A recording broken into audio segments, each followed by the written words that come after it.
I used to spend hours obsessing over breaking generational curses, ancestral curses, when I was in New Age spirituality.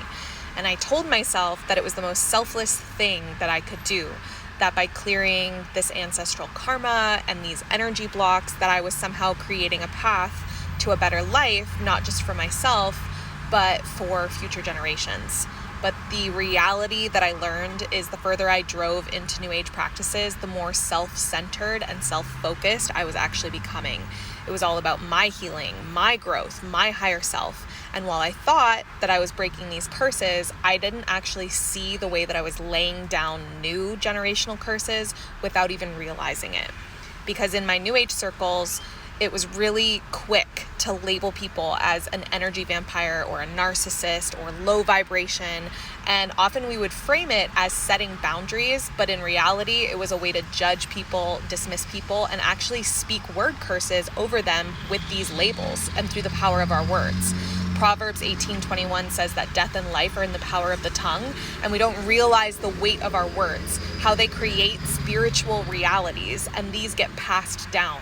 So those words that we speak in judgment, those labels that we throw around so easily, plant seeds that could continue for generations. And instead of actually breaking curses, we're laying down new ones. And the Bible talks about this. It's in Exodus 25.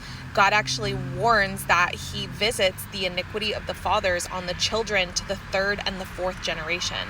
And this isn't a punishment from God. It's a natural consequence of sin. And it's a cycle that repeats itself when we're outside of God's redemption.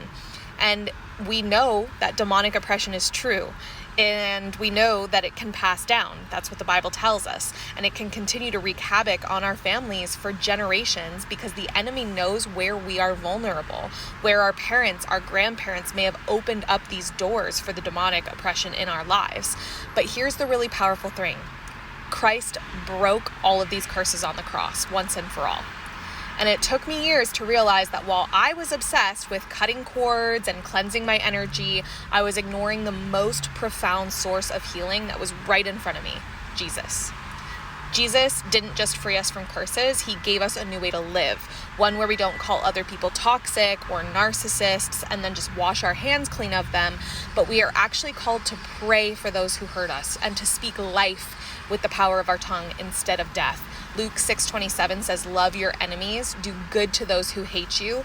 It's radical and it's countercultural to what a lot of spiritual teachings say. But instead of cutting people off and labeling them, Christ calls us to pray, to lift people up, and to forgive. For so long, I was really quick to label my exes, for example, as the problem. I convinced myself that they were the ones with the issues and that they just weren't on my level or my frequency and that they were blocking my growth somehow. But the truth is that I was blind to my own brokenness, my own inability to love anyone who didn't fit the exact mold that I wanted them to. And my idea of love was very conditional because when people didn't meet my expectations, I labeled them as wrong. I cast judgment instead of seeing them as human beings with their own battles, their own struggles, their own need for Christ. And it was only when I encountered God's love that I began to understand the real meaning of grace and humility. Christ didn't call us to label people, judge people, curse people with our words. He calls us to love them as he loves us. In Romans 12:14, it says, bless those who persecute you. Bless and do not curse them. That is a powerful commandment because it flips everything on its head.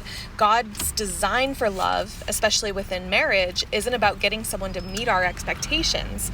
It's about the hard, holy work of choosing to love, even when it's inconvenient, when it's painful, when it's oftentimes undeserved. And marriage, as God designed it, is the highest form of sanctification because it forces us to confront our own selfishness. It's not about finding someone who perfectly completes us.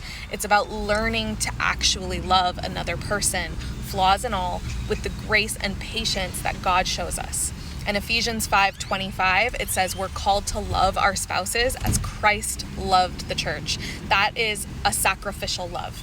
That is love that chooses to stay, to forgive, to lift up, even when it feels impossible. And New Age taught me to seek out my soulmate and who aligned with my frequency. But Jesus taught me to love people as they are and to seek peace and to let go of judgment. And he showed me that true freedom isn't found in seeking constant healing from past traumas, but in actually forgiving, letting go, and walking in the identity that he gave me, not the labels of my past. So when I look back, I see now that all the freedom that I thought I was finding in my New Age spirituality was just chains really dressed in pretty words. And the enemy used my pain and desire for healing to keep me stuck in a loop of self-focus, very blind to the ways that my own words and actions were hurting other people. But through Christ, I've found freedom. Freedom to love without labels, to forgive without bitterness, and to live without constantly searching for the next fix.